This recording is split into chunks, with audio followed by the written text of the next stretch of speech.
If you are wondering if we have a sketch to image feature available on Samsung Galaxy A17, then the answer is unfortunately no. Usually if you have sketch to image, so this feature that allows you to draw something and then you can turn it into something that looks better, like you can draw a flower and then turn it into an actual flower.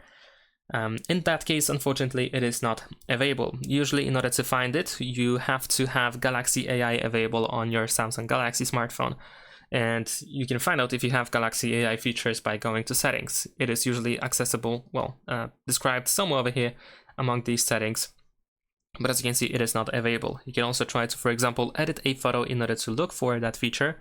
But if we go to gallery and if we try to edit it, if you try to find something that allows you to draw a sketch and then turn it into a better thing, unfortunately, there is nothing here. We can use stickers, for example, we can write text, we can draw something with pens and so on and so forth, but it doesn't allow you to turn into an image.